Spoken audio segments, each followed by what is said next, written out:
Hello, it's Ashton Lewis. And I'm Daphne Lynn. And you are listening to the NDE World Podcast. Welcome to the NDE World Podcast. I am your host, Ashton Lewis. In the studio with me, I have Miss Daphne Lynn, my lovely hostess. And how are you, Miss Daphne?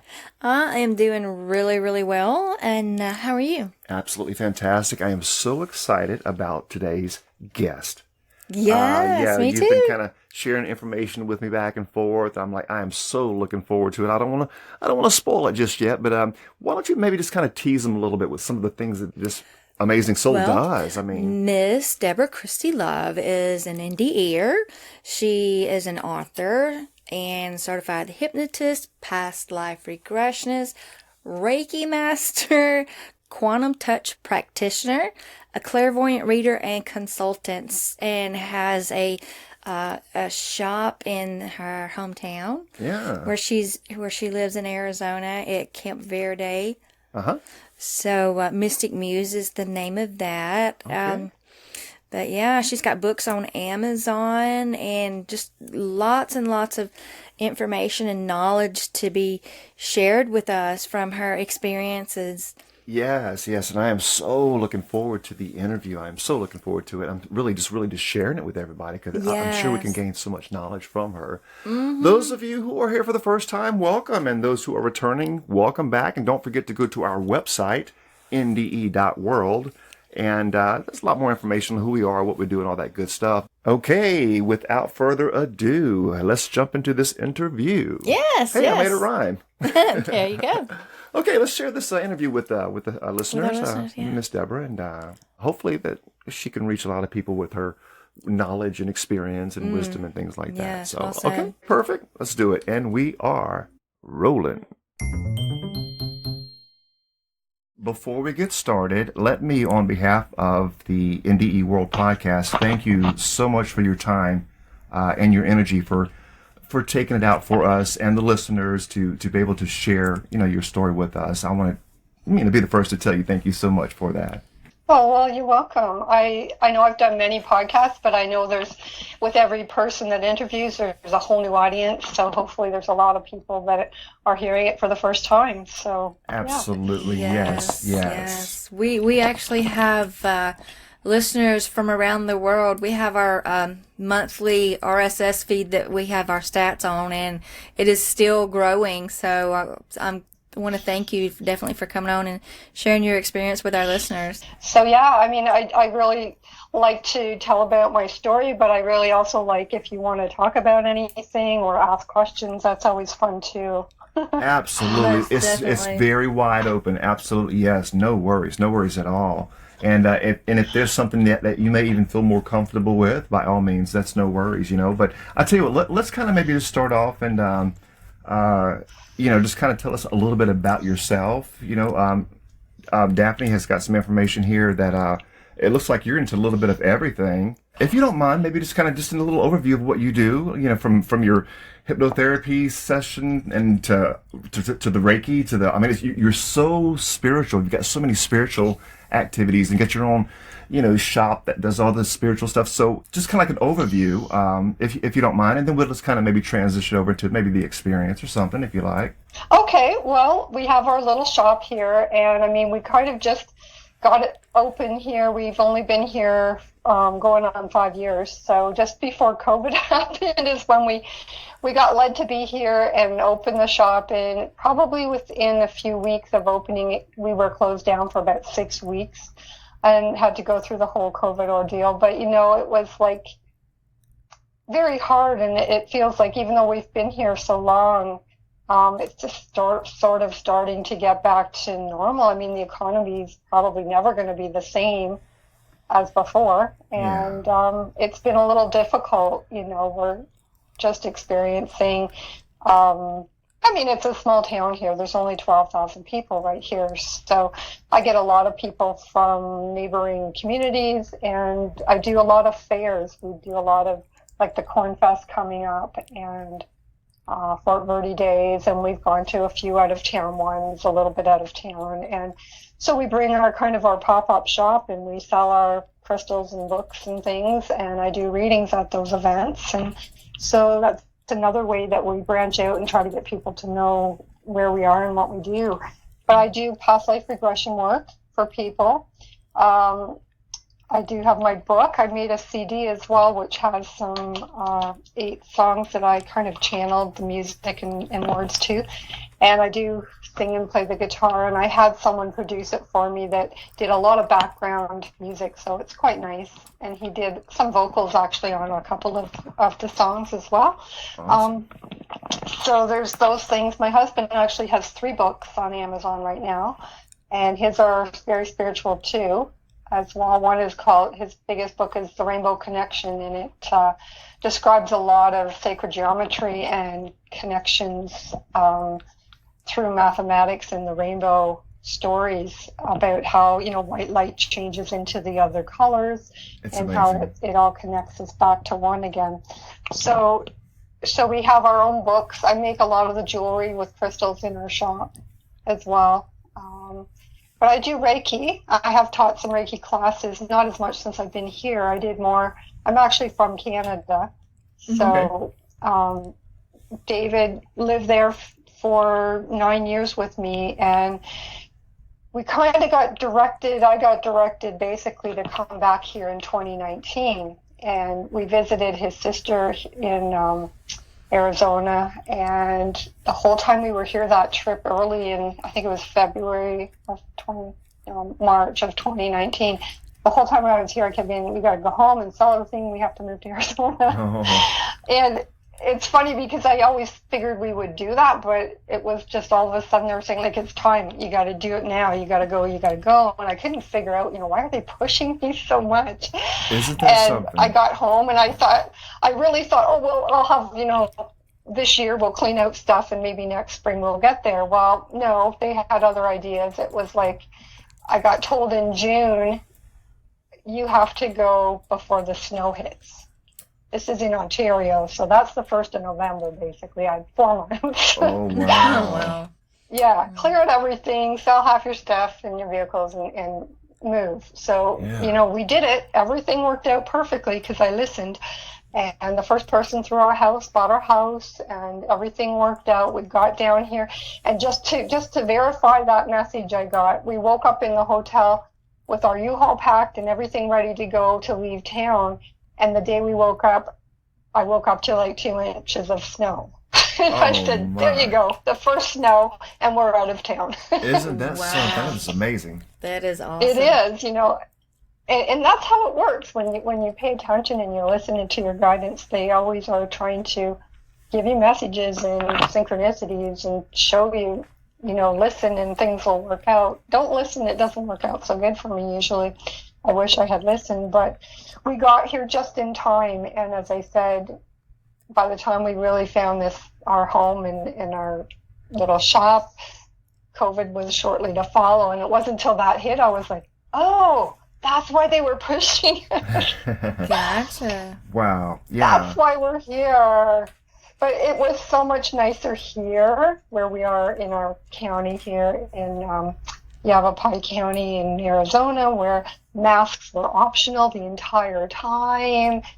Things were so much better. My family up in Canada had a terrible time, really. Oh.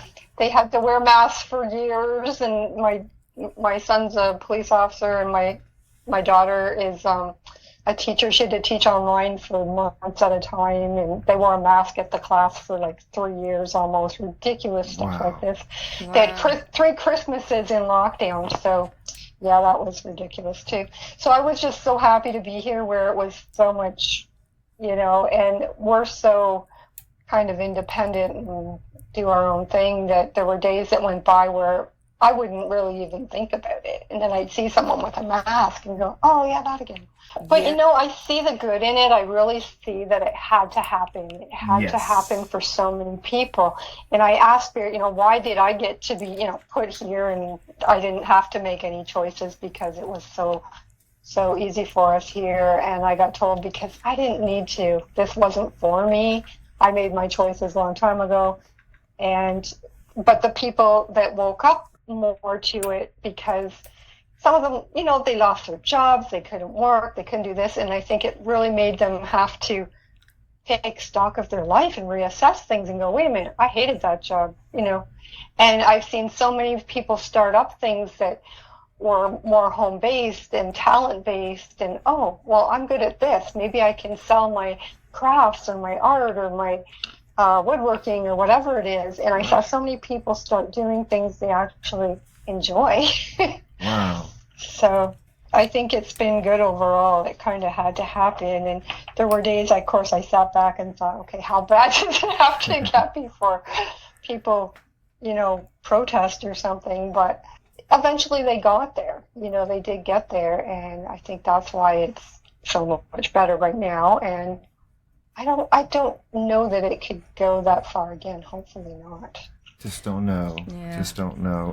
Yeah. If you don't mind, I have a quick question. Now, I'm really tuning into your spirituality here, and I'm really picking up on that and getting a really good vibe about that. My question is have you always been in tune with your spirituality, or did this maybe develop later in life, or is there maybe a direct correlation to any other experiences, perhaps, or you just pretty much just always been tuned into it? Well, I have to say, because my near-death experience happened when I was 4 years old, Okay. barely 4 years old, I really don't remember much before it happened. Gotcha. So most of my life has been afterwards. And afterwards, yes, my guide was talking to me. He was with me all the time. And it was always there. Now, I didn't know that was weird for a long time. I didn't understand that. Right. But as I got a bit older and I started telling my mom things all the time, she freaked out on me a couple of times because I told her things that she didn't want to hear. And so I started feeling like, oh, maybe this isn't normal. Maybe this is bad or something. And I just kind of shut down and didn't tell people as much about it or focus on it as much. We hear that so But it much. was always there. It never really went away. I just kind of stopped telling people about it. And of course, I got distracted. I had to grow up and be here. You know. Right. Well, since mentioning your experience as you were 4 years old, right, for your NDE, would you tell some of our listeners what happened? Yeah. Well, I was just about 4 years old, and my mother told me at one of our meals, I think it was lunch or breakfast, that soon I would have to go to the hospital and get my tonsils out. And when she said that, I remember kind of getting this dread feeling, but I had no real idea what that even meant. But when I asked her about it, she wasn't really thrilled about trying to tell me the details either. It was kind of like she was hiding something from me. And it was upsetting to her, so I didn't push too much. And I just kind of got, well, I guess this is happening whether I want it to or not, because, I don't have any say in these things. Yeah. I went to the hospital, and I remember I was in the waiting room with my parents, and the doctor actually came out in his white coat, and my dad actually just handed me over to him, and he took me down the hall into the operating room. And there were several people waiting there for us, but he tried to trick me. He said to me, well, your nose is kind of runny. I'm going to get a hanky for you. And I remember thinking, my nose isn't runny. Like, okay, whatever. And he went and opened this cupboard and got this stuff and put it on this hanky. And then he held it on my over my face, my mouth and nose. And I started squirming and kicking, like he was still holding on to me in his arms, and I was kind of squirming and kicking because it smelled horrible. Then he put me over on the table, and when he did that, he was pushing down even harder on my face, and I couldn't breathe. And I thought, this guy's trying to kill me. Yeah. I was terrified because I thought he was trying to suffocate me and kill me. I couldn't breathe, so I was kicking, and then I started seeing like a blackness with these lights flashing, and I started seeing what to me looked like fireworks bursting. Like I was seeing colors like red and yellow and green, and they were bursting lights like fireworks. So I started watching that because it distracted me a little bit. And then next thing I know, I was in this brilliant white light tunnel, and I was going through this tunnel, and I could see in the far distance there was even a brighter light than what the tunnel was. And I remember thinking the feeling of it was so good that I just had to go there. Like, I wanted to go there more than anything I'd ever felt in my life. And the more I felt I wanted to go there, the faster it seemed I would move through this tunnel. And eventually I got into the white light, and I just was standing in this big white, it's almost like just a bright white room of light where I was just there. And it felt like, divine source was there, because there was really nothing but the source of light, but it was consciousness, and there was communication. It was all telepathic. But I could not even think of a question fast enough in my head for the answer. The answer would be there before I could even start thinking the question. Wow. And so I could hear the information in the voice of like God or divine source. And I really felt like the first thing that I felt was, I'm home. This is home. Oh, this wow. is so good. And I really felt like, also because the light knew everything and was everything, I kind of was told that I was part of the light, but also I felt like I was so known, like there was nothing about me, any molecule or anything I've ever done, that this source didn't already know. Yeah. So it's a real vulnerable kind of, I'm totally naked here, basically, but it's okay. You're unconditionally loved. And it was the greatest feeling ever. And I realized in that moment also that no matter what anybody who stood here has ever done or thought or whatever, it didn't matter. You're unconditionally loved. That was really all that was there. And it was just so beautiful. Mm-hmm. Other things started happening. I started actually seeing what I believe were past life memories, and it was so fast. It was like a movie running at 10 times the speed, and it was just going and going and going, and it seemed like hundreds of lifetimes were like flashing, and I was seeing it, but I was feeling it like I was all these people I was seeing. And at one point I remember I thought in my mind, who am I? Who am I? And I heard the voice come back, you are all of them. And I was like, oh, okay. I guess that makes sense to what I was feeling. And so that was interesting. And like when it was over, it was like I couldn't really remember one specific thing because it was all so fast. Yeah. But it was like all those parts of me came back somehow. Uh-huh. And reconnected into my being. Yet the entire time I was there, it was like I didn't remember. I was in such a state of just here now, just existing, that I didn't really pay much attention to where I had been in this life, or why I knew this was home. I wasn't recognizing specific people actually from there either. So I was just in this perfect condition of just being here now and existing. Yeah. So let me ask you something, Deborah. It's within context. You mentioned quite a few times this love that you felt was an unconditional love. Now, love is such an umbrella, such a big word. It covers so many things. We love our pet, we love our mom, we love our food, whatever. But what to you, as Deborah, what does it mean to be loved unconditional, and how would you, and I even hear that it's hard to even put that in human words, but to the best that you can, like if you had to explain that to those who are listening, that unconditional love, because so many of us long for that, and a lot of us even just long to be loved. So what is that, our natural everyday love, and then actually experience that real unconditional love? What's that like? Well, it's so much more expansive and broad than just, I think, I was born in 1963 in the 60s, so my first memories of that energy were, people were taught, and of course we've always been a product of, where we, who we're born to and our families and what we see around us. And I think at that time, especially in throughout ages, people been taught conditional love. Yep. If you follow these rules and do what I like and don't do this and don't do that, then you get all the benefits of my love.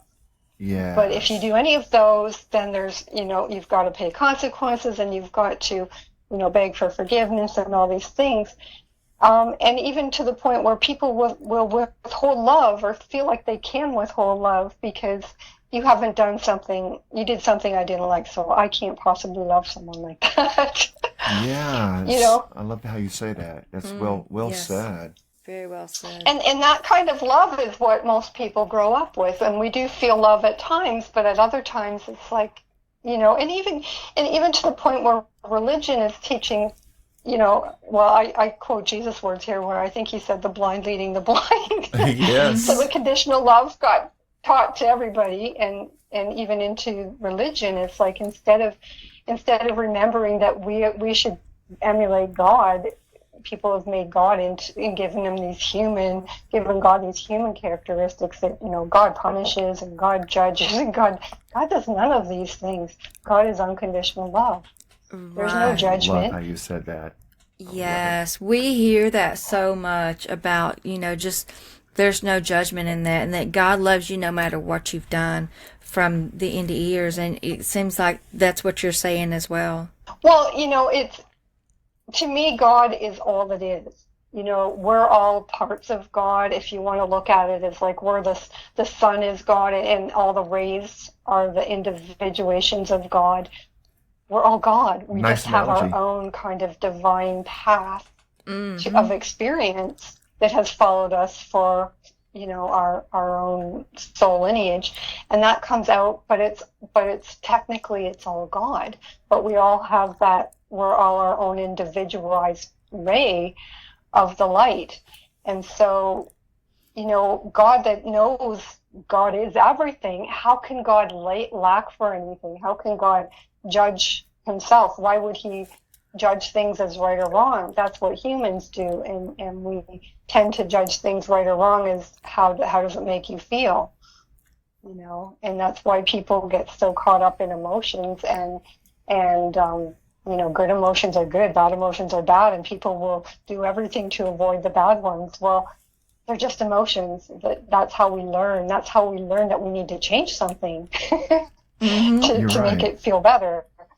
But there really is no judgment other than you and our belief system, and whatever we believe is what we create here. We have to understand that as humans, we are creators. God gave us free will to create, and no matter what we create, why would he judge us for doing that when he gave us free will? Oh my Absolutely. gosh. Yes. You are almost verbatim, word for word, some of the books that I have read. Have you ever heard of The Conversations with God from Neil Donald Walsh? Oh, I loved his books, absolutely. Yes, and Yeah. it is just like, oh my gosh, I love this, that you're saying the same exact things as I've read. So it is amazing that you got to actually experience being a part of all that and be able to share that with us.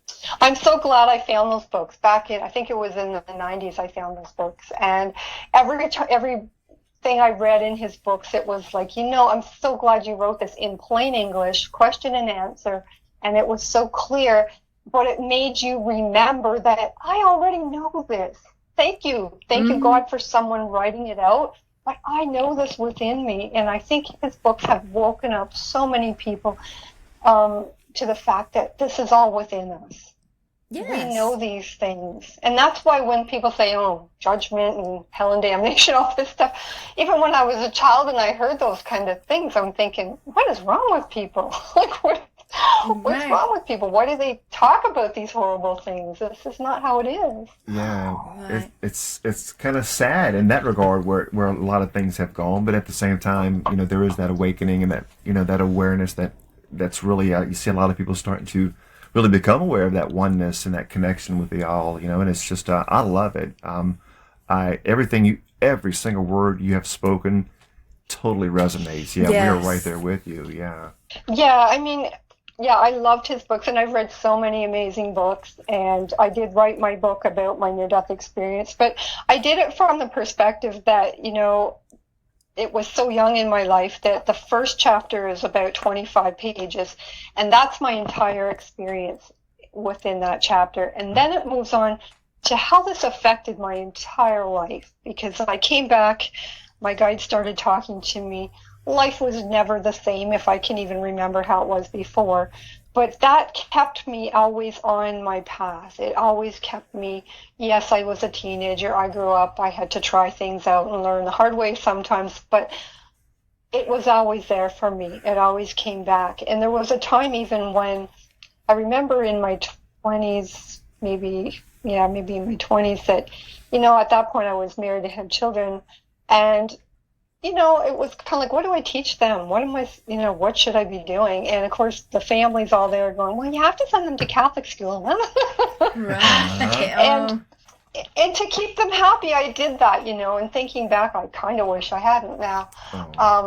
But you do what you know at the time, because you don't feel like you have choices sometimes. Yeah. And that's just how it was. But, they're all grown up now. They're wonderful people. I have 3 children.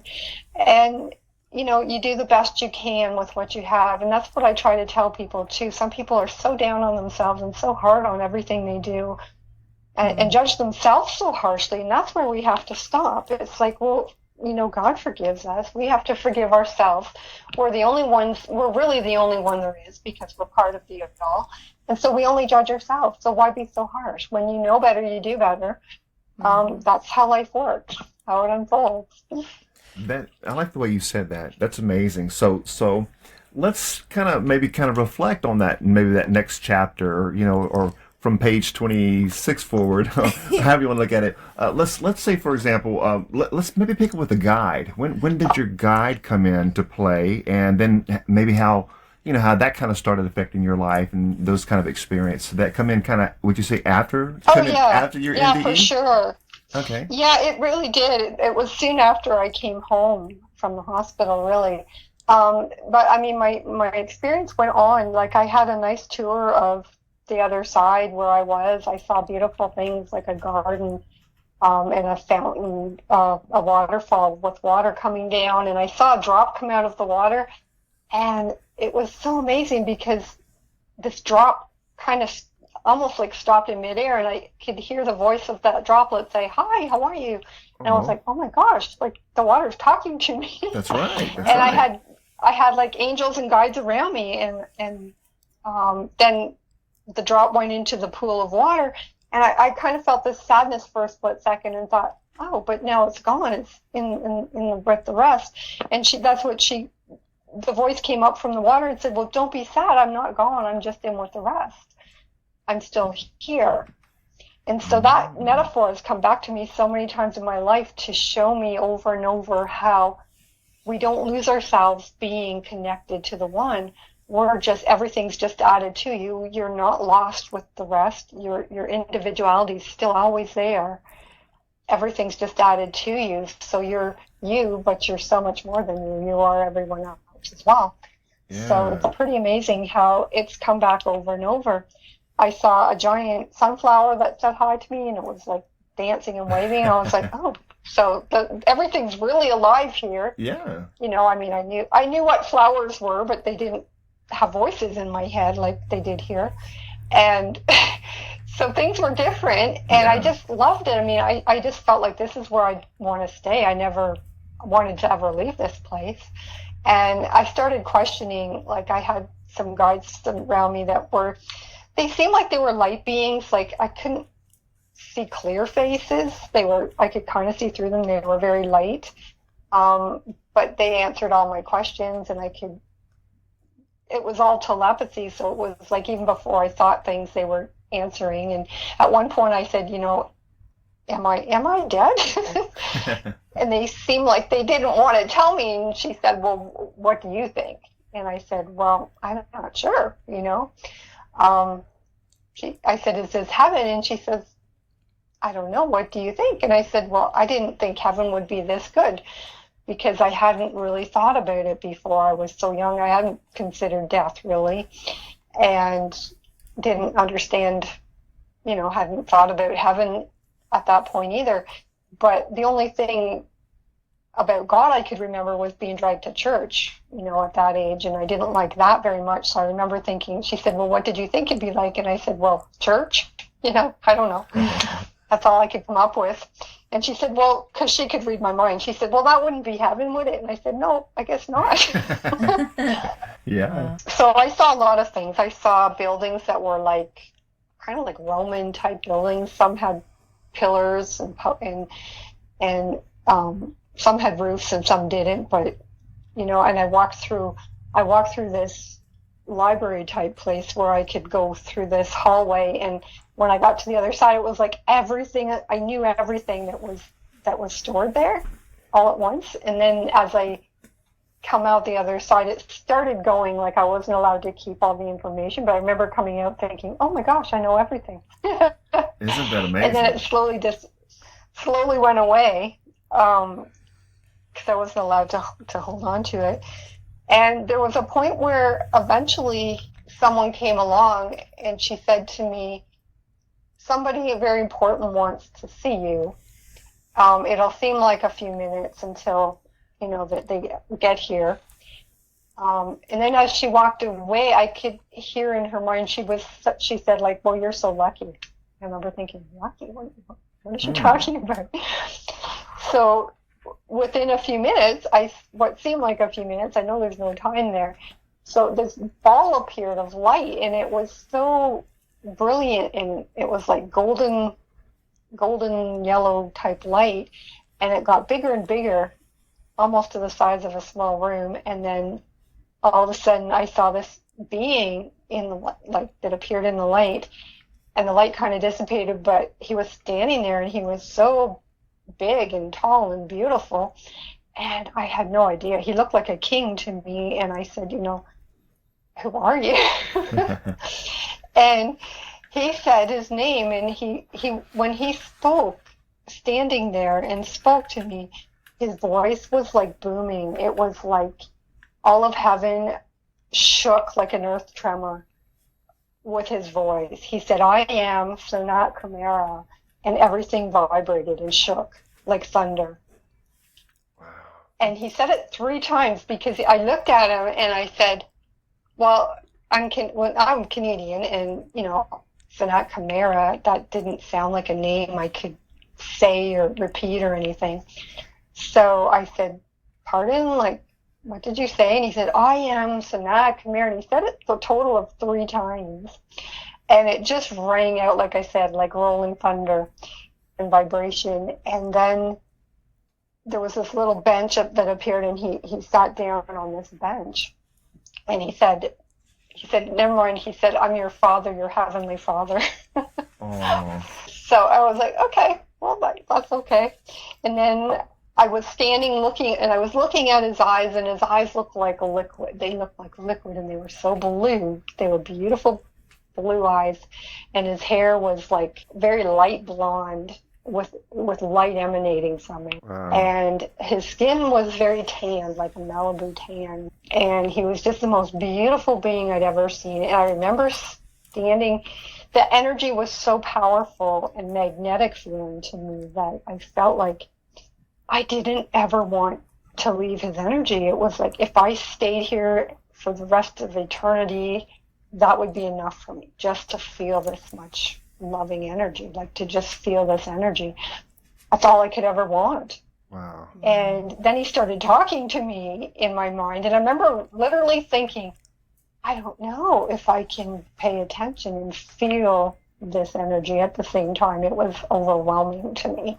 Yeah. That I had to try really hard to listen and feel the energy all at the same time. It was just so much. And it almost felt paralyzing. Like I felt like it was so magnetic, like I couldn't move. Like it was just, of course I didn't want to move. It was so amazing. Yeah. But it was very, very overpowering. And so I was kind of seated like on his knee, like a child would be. And he talked to me, and we had this little conversation, and he did say that the gist of it was very short. It was kind of like, your mission will be successful. And he said it might not always be easy for you, but you will always have help along the way. So that was really the gist of it. At one point, I think, after he had said he was my Heavenly Father, I kind of had this slight vague remembrance of, oh, don't I have another father somewhere like at home, And so he just kind of ignored that thought, and we had this little short conversation, but it was very reassuring and amazing. And then when it was time for him to get up and leave, he stood up and he said to me, you might need a trigger. You might not remember all of this. You might need a trigger. And I had no idea what he was talking about. And he said, at that point, he said, okay, well, your children will always be looked after. And I remember thinking, huh? Children? Okay, I guess I'm having children someday. And then as he walked away, I could hear his thoughts, and he said something like, I can't believe she has complete amnesia. Wow.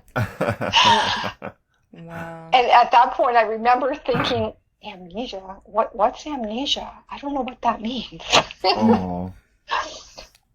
After coming back from your experience, and you was talking about your guides being there. Now, there are different types of clairs that we know of. How did your guides speak to you? Well, I would have to say it was mostly clairsentient. Okay. And maybe some clairaudient, but mostly I could feel in the room that where he was. I could feel he was near me, energetically. And it was like the thought was energy. I could feel the energy of the thoughts coming to me. And I would get a feeling, and the feeling was usually translated into the words in my head. Now, sometimes it was like I heard the words because it would get fast enough that it would be like the words. And other times I would just have the feeling, and very quickly it would translate into words, my own words in my own head. But yeah, it was there pretty much, I would say, maybe a month or so after I came out of the hospital. We moved from one city to another, and we moved to this very old house. It was a century home at the time even. And I think that's when he introduced himself to me. Wow. Yeah. Now, after your experience, of course, you putting it all together, being as young as you were, how old would you say you were when you kind of made sense of it and started sharing your experience? Oh, it was many years later. So I can tell you about that because, as I said, I grew up always having these things and my guide telling me different things for many years. And of course, I had to grow up. I was a teenager, and there were times where, spirituality was the last thing on my mind, like any teenager sometimes. Mm-hmm. So I went in and out of phases, but it never really went away. And then once my kids got older, I got married young, and my children, they got a bit older. And I'm going to say probably my youngest was maybe between 15, 16, maybe at that time. I started really thinking, okay, this is my time now. I need to start doing my art. And my mom had passed away. She passed away when I was 34. And from that time on, I felt like she was really pushing me. She was behind the scenes pushing me. Okay, it's time. You've got to start doing your art. You've got to start writing. You've got to start doing these things. And so I joined a writing group and eventually an art group. And at that point, I started realizing, oh, yeah, you know what? I need to get back to who I was when I was a child, talking to my guide and back to who I really am. So I started meditating daily, and that really helped a lot. I felt my guide was helping me a lot at that point. And I found a group, a lady that was a medium in my town, and she was doing a psychic development group. And I joined her group. It was so amazing to actually finally find people like, oh my God, I'm not the only one. Yes. Right. I'm not the only person that these things happen to. At times in my life, I had tried to tell the odd person, and the subject would get changed, and they would look at me funny and change the subject, and I just decided, okay, this isn't working for me. There's nobody that really seems to get it. My grandmother, I realized, was very psychic, but she didn't tell anyone either. It was a big secret as well. But there were things that came back to me later, and I was like, oh yeah, she knew all this stuff and didn't really talk about it too much. And some of that's in my book as well.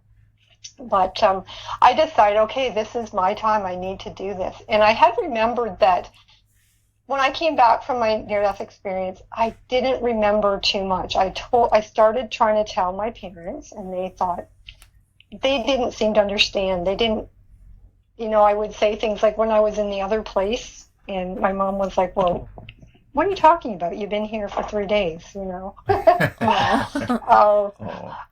of course that made sense too to me. So I was like, yeah, what am I talking about? And then it seemed like the more I tried to remember, the more it seemed to disappear. And when I was about 12, I went to my grandparents, and my grandfather used to read a lot of books, and he had a book about near-death experiences sitting there on the coffee table. And I said, oh, this sounds interesting. And he said, well, I'm pretty sure you had one when you were young, but maybe you don't remember it. And I looked at him, I said, you know what? I remember trying to tell you something, but I said, I don't really remember what I was trying to tell you. I said, why don't I remember? And I asked my grandmother that too, and she said, because it would be too hard for you to grow up here if you remembered everything. And it was so true. I thought, oh my God, yeah, that's exactly why. It would have been too hard to have to be here. And I mean, it was, because it never left me. It was always in my subconscious. I just wasn't remembering consciously. But it was always there, always in the background. I would look at people and what they did sometimes. My parents used to fight when I was younger, and I would hear them, and I think, what is wrong with you? I know this is stupid. What's wrong with you guys? I can so relate. I'm 5 at the time going, why don't you know this? And I never felt like I was normal. I just never felt like other people. Wow. Yeah, I hemorrhaged from that, and that's what actually happened. So when I woke up in the hospital, well, at the end of my near-death experience, I mean, one of the last things I saw after Sanat left me was my guards were back with me, and I remember I looked down at the ground, and I saw golden bricks. I was standing on gold bricks, and I thought, oh my gosh, like, is this real? And one of the guys was like, yeah, you can touch it. It's real. It's real gold, solid gold. And I touched this golden brick, and I was like, wow. And then I stood up from touching the brick, and I looked in the distance, and I could see this beautiful castle. This castle was just, it reminded me of the Disney castle they used to show on the TV. Yeah. And it had these big pointed turrets on it, and it was solid gold all over it. And I remember thinking, oh, that's home. I need to go home. I want to go there. And they were like, oh, but that's only for people that are staying. It's almost time to go back now. And when I heard the word back, I remember getting this shudder through my whole body going like, what? Back? What are you talking about? It was this horrible feeling. And yeah, she said, it's almost time to go home.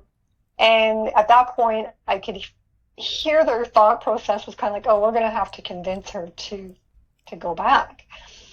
Because it had to be, I knew it had to be my choice. And so I saw this bubble appear.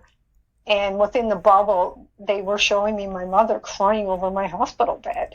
Oh. And I said, why is she crying? And I said, like, I'm fine. I'm right here. Why is she crying? And they said, yeah, but if you stay here, she will be without you for the rest of her life there. And instantly I felt her grief. They gave me her grief, and I felt it. And it was like, oh, I can't stay. I have to go back. I can't do this to her. So I knew I had to go back, but it still was almost like, it was like all the negative things I had to go through to grow up and throughout my life kind of hit me all at once. And that's what I feel like I had this dread feeling. It was kind of like, oh, but I have to go back to that. Oh, wow. And yeah, so when I did wake up, I was in the hospital bed, and she was crying. I was looking at her, and I remember my first thought, well, of course, was like, well, I decided to come back, so what are you crying for? That's sweet. And she was upset still, and I was laying down in this bed, and she said, "Oh, don't talk to me," because I had said something like, "Why are you crying?" I came back, and she said, "Don't talk." She said, "You're going to start bleeding if you talk." And I started filling up with blood. I could feel it running down my throat so fast. I started swallowing and choking on blood. And they had to come in, and they took my bed with the wheels on it, and they ran down the hall with it and took me back in to do whatever they needed to do to stop this bleeding. And so when I woke up again, I was in an oxygen tent. Oh, no. A while, probably many hours later. And so I had this oxygen tent. And so, so I stayed in the hospital for about 3 or 4 days altogether before I came home. So the blood loss was from the surgery on the tonsils? Yeah, I'm not sure what went wrong, but something just, I just started bleeding, and they were having trouble stopping it. They put packing in a few times, and but I knew that when I came back and when I had chosen to come back, like when they took my bed away, she kind of said, "Well, don't be afraid." And I remember thinking, "Oh, why would I be afraid? The other place was so much better than here." And so I didn't know what she was talking about, to be afraid. I wasn't sure what that meant. But as they took me, I remember thinking, well, there's this place and the other place is better. But I knew that I had chosen to come back, so I knew that I'm going to be fine no matter what, because I already decided. And once I decided, I couldn't change my mind. Right. And I guess looking back on the experience, like I guess from a human perspective on this realm, that was a pretty rough experience that you went through, especially as a child. And, the doctor coming in and the approach, and then it had to horrify you. And then, all of that, and then the bleeding afterwards. I mean, it's just the overall experience. And then on the flip side, you've got that mind-blowing, awakening spiritual experience that was just so much more than that actual, what you did experience here physically, that you could just really carry on, with the rest of your life. So. Well, it really did seem to override the negative part of it. I mean, that was traumatic, but, feeling the love that I felt and bringing that back with me, even on my subconscious level, it just changed me completely, I think, because even though I didn't remember consciously, I would just know things. I would look around and, wonder why people did what they did sometimes, and I couldn't figure it out. It never made sense to me, and so I kind of felt like older than everybody, even my parents. And maybe a mature soul? Well, yeah, I think so. I just felt older than they were, and I think it's just a spiritual awareness thing. But it never left me. All of that experience never really left me subconsciously, because, so many things in this world didn't make sense. I remember actually waking up, I think it was in the oxygen tent, second time I woke up, and I remember literally thinking to myself, I feel so heavy. Like, I feel so heavy. And of course, I probably weighed about 40 pounds at the time, I wasn't very big. So, but I remember lifting my arm up and going, I feel so heavy, like this is so much work. Like, how am I going to get used to this again? Yeah, we hear that a lot, that the physical body is really heavy, and or dense. The NDEers coming back have to readjust to working the physical body. It took some time to get used to it again, for sure. Oh, wow, that's amazing. Now, I do have a question. You had mentioned earlier about the ball of light that was coming toward you, that told you after it turned to this beautiful being with liquid blue eyes and blonde hair, that it was Sanat Kumara. Now, for those listeners out there that do not know who that is, can you tell us a little bit about that, please? Yeah, I find it funny to this day that, his name is such a mystery, but then when you hear the Our Father prayer, which is, the prayer that is so popular, one of the most popular prayers out there, that's who we're praying to. We're praying the Our Father. That's who Jesus said this prayer to, basically, was Our Father who art in heaven, hallowed be thy name. And his name is a mystery, unfortunately, to most people, at least in the Western world. Wow. I think he's more well-known probably in Eastern circles, but he is God the Father. This is who Jesus was talking about when he said, my Father and I are one. So, here's people praying this prayer and they don't know his name. They don't understand. That is amazing if you think about it. Yeah. Fantastic to know that. But I know that during Earth's early history, when Earth called out and was feeling overwhelmed with the darkness and the low density here and called for help, that Sanat, who is known as Master Venus, the Ancient of Days. He's mentioned in Daniel as the Ancient of Days. Yes. Master Venus is another name. He does have several names. I've even heard Master of Eternal Youth. There's been many. But he's an ancient ascended master who answered the call to Earth and came here and spent 50,000 years as the planetary logo for this planet. And he held the threefold flame for humanity so that Earth would never be overcome by the darkness. And he guaranteed basically that there would always be enough light here that we could pull ourselves back out of darkness. And when he decided and chose and volunteered to come here, 144,000 ascended masters came with him and volunteered that he would never be alone here, that he would be here with the company of these volunteers. And they are still here to this day on the Earth now. And they have helped humanity for all these centuries. And of course, I say centuries and in the linear fashion, but, we know there's no such thing as time and everything is happening all at once, which is hard for a human brain to understand. Mm-hmm. So we experience things linearly so that we can have the full experience of it. The present moment is a gift where we stay and where we live and experience everything, because that's the full experience of it. We wouldn't be able to experience any of it if we just were all of it at once, which is why God in his wisdom has individuated as all of us in every being and atom that exists, so that from every perspective possible, God can understand who he is. That makes so much sense. I like how you said that. Now, how would you tie in, say, maybe the feminine or the mother? Do you have some kind of some stuff to share about that as well, or how would that all play into things? Would you say? Well, as far as I know, Master Sanat Kumara his twin flame is Lady Master Venus.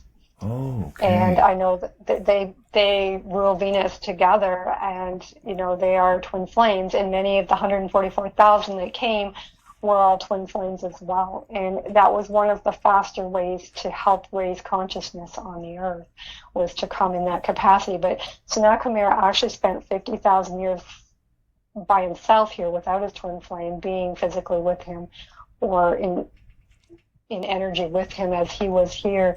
And I believe it was most people that have channeled the masters have said that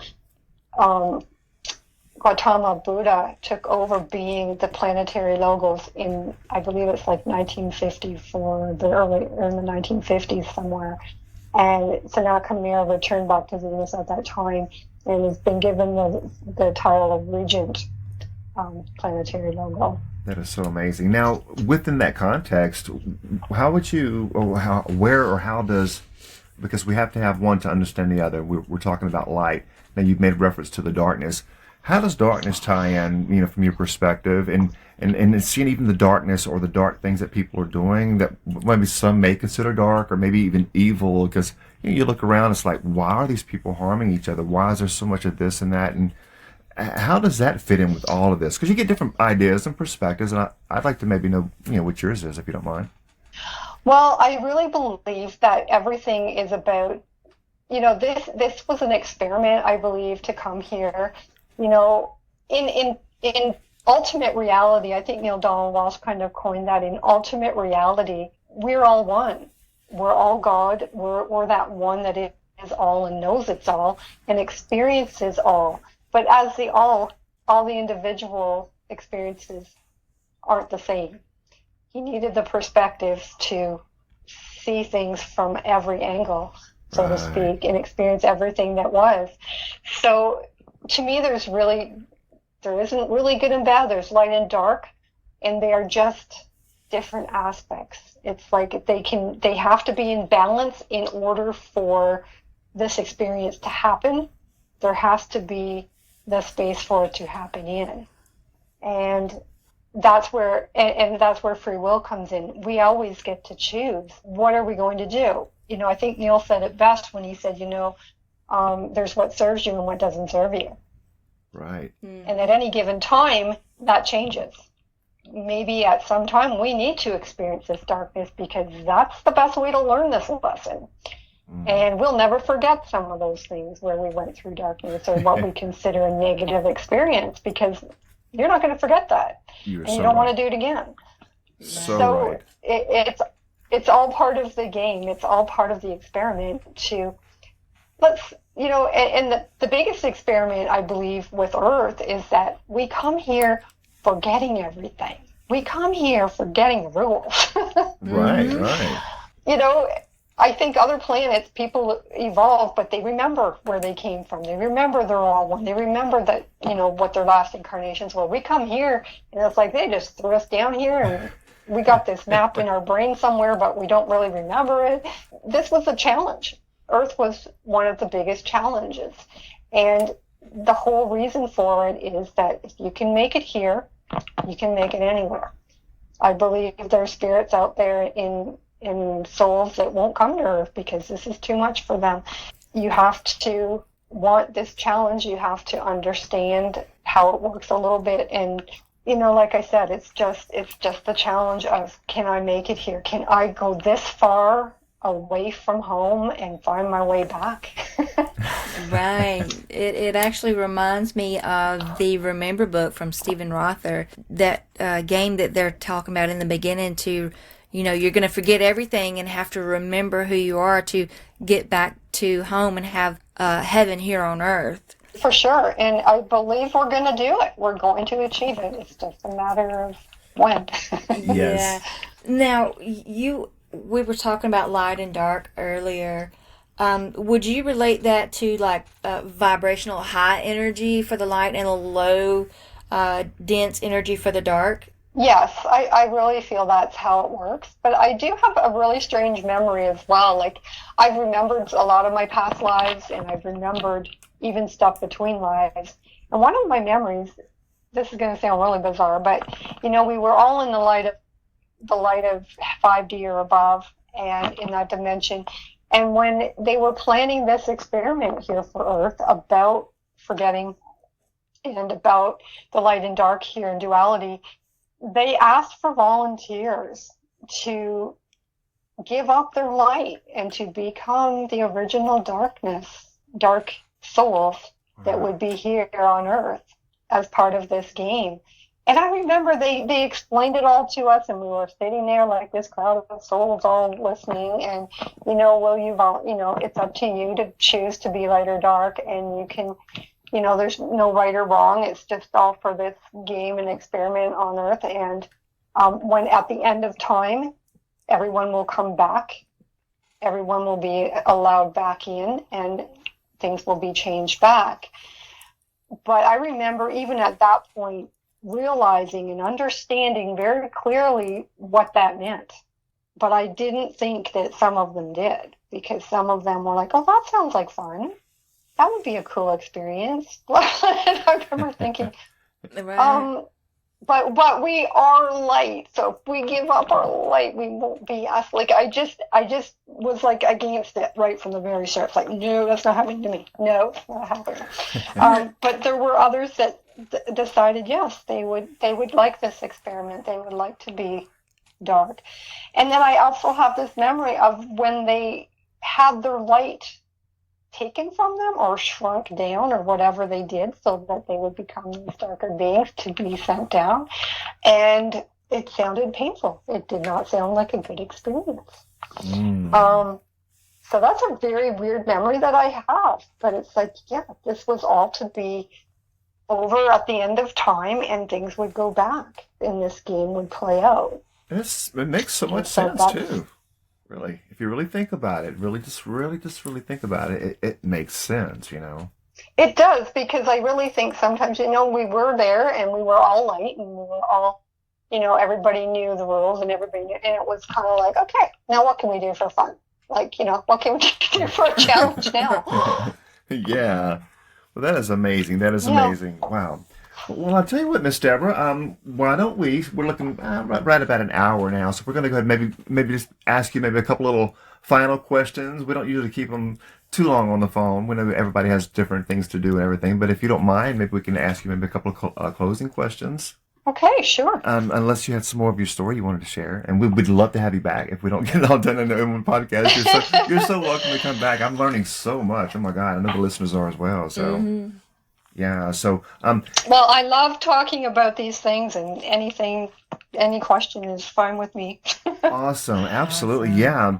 Well, one of the things I wanted to kind of just while we have you online to mention it, to the listeners is like if somebody actually wanted to, purchase your book or to learn more about you, is there some information on where they can maybe find you at? Some contact information that we'd be glad to share with them? Yeah, the website that our business is mysticmuseonline.com. Mystic Muse, M-U-S-E. M-U-S-E. Okay, perfect. Mystic Muse. Mysticmuseonline.com. Online.com. Okay.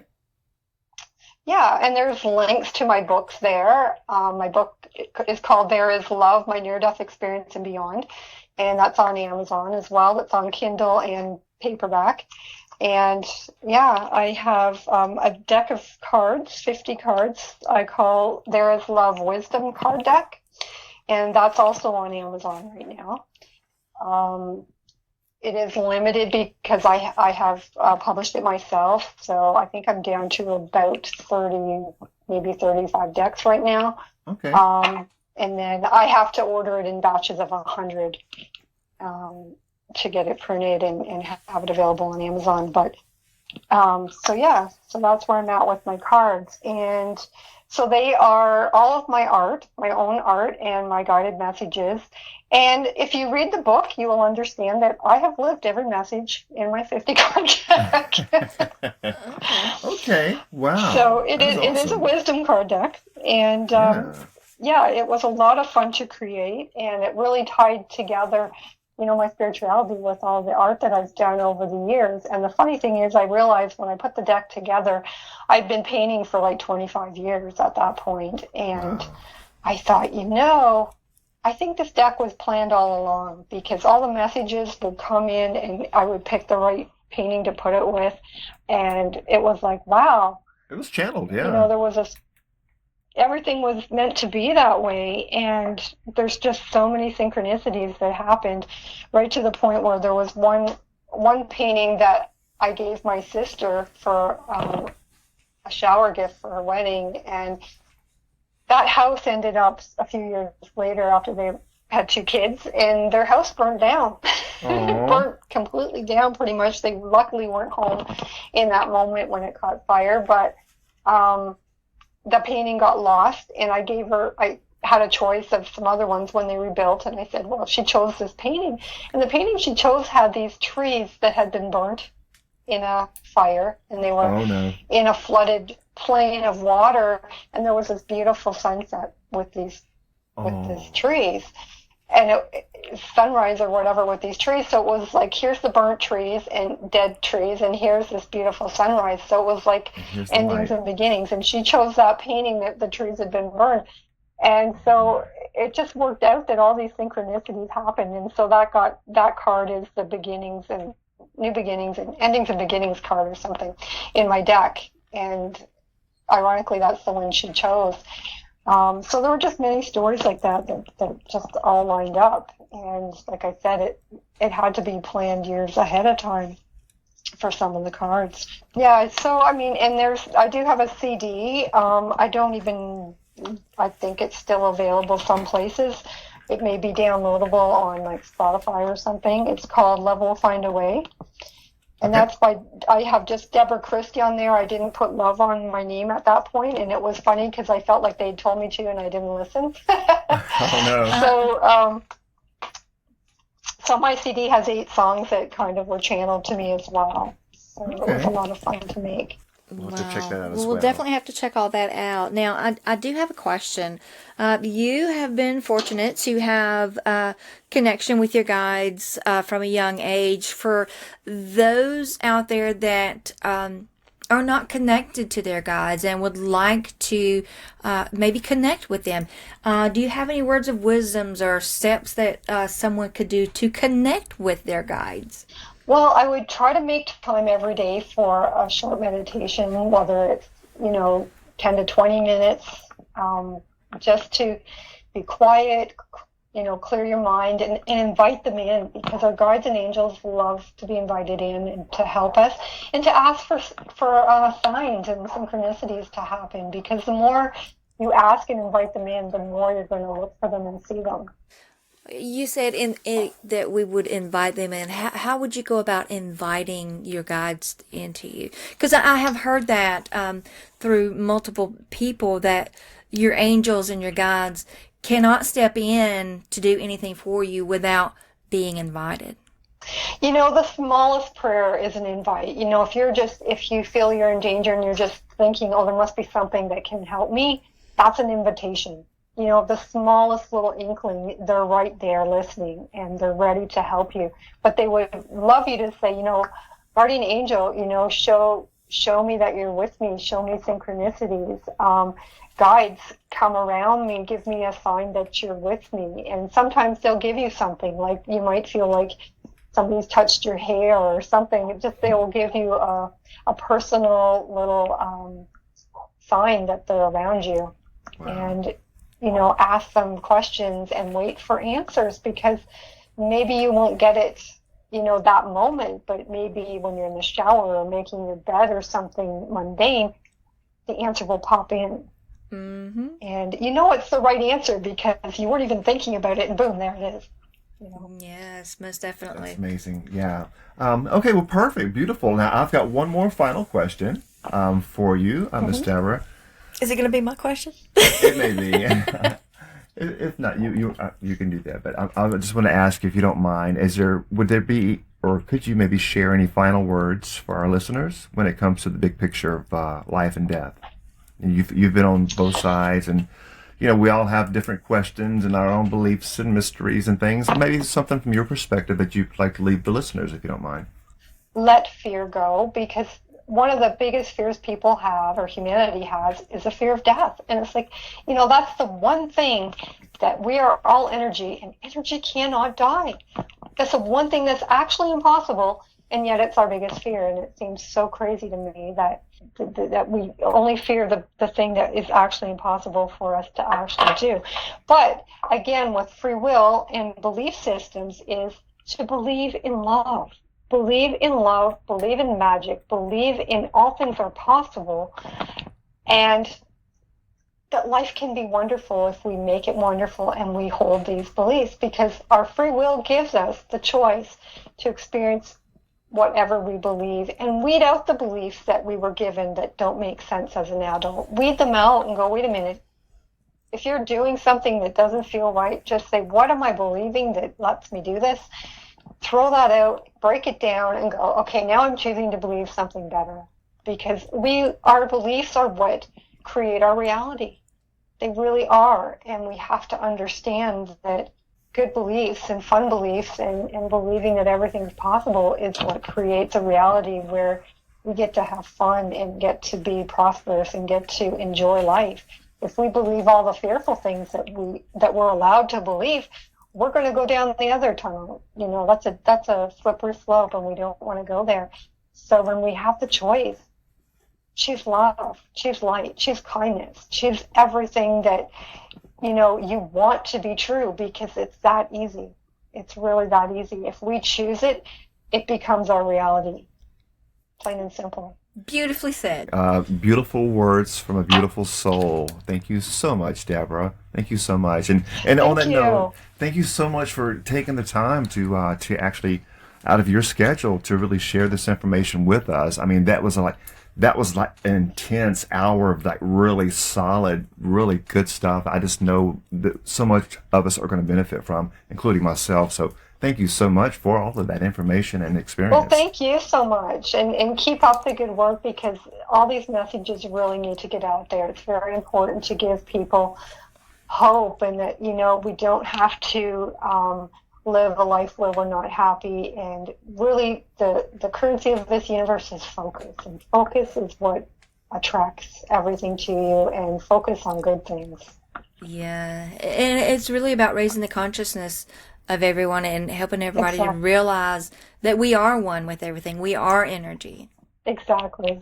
Yeah, thank you. Yeah, that resonates so much. Well, Daphne, do you have any final comments? Well, you kind of touched on what I was going to ask about any words of wisdom for our listeners, but Ashton kind of questioned you on it, and you filled in what I was going to ask. Yeah, so beautifully said.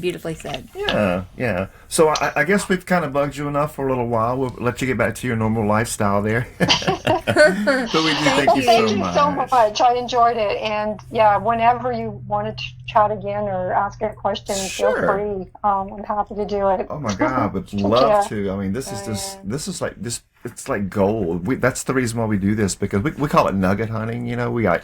You get so much knowledge from you guys, and our purpose is to take this knowledge and information and share it with those who are trying to better themselves, trying to grow, trying to, be a part of this big transition we're all going through, and try to make this place a better place, and thank you for being a part of that, Yes, thank you. Oh, you too as well. So thank you so much. Absolutely. No worries. Well, I guess we'll let you go, and you take care of yourself, and thank you so much, and you have yourself a wonderful evening, and peace and blessings be with you, love. You too. Thank you. Good night. Bye-bye. Bye-bye.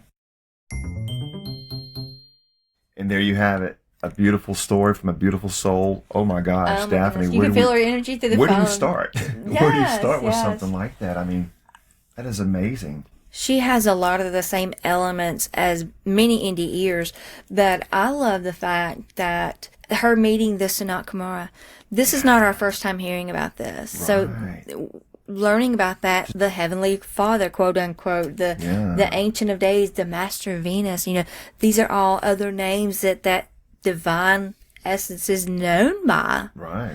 And I love that, she also experienced the Roman type buildings that we hear so many NDEers talk about. I thought about that as well. We started mentioning like the columns and things like that, and then going through the library and then the all-knowing, like you was tuned into that all with the all. Yes. And as you got away from it, kind of started fading out, Mm-hmm.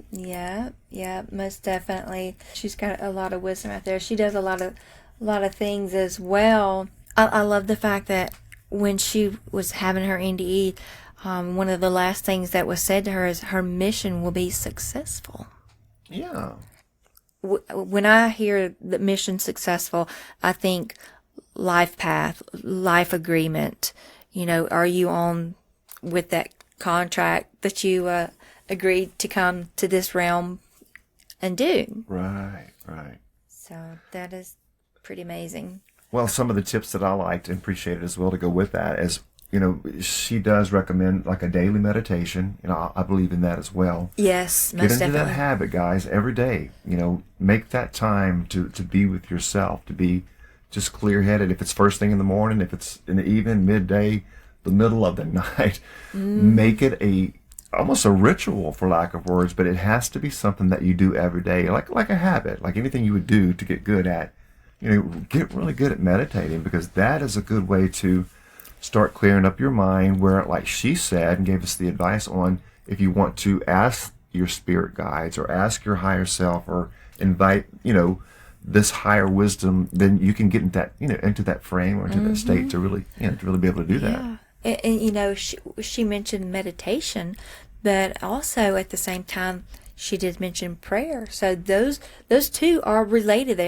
They are tied together.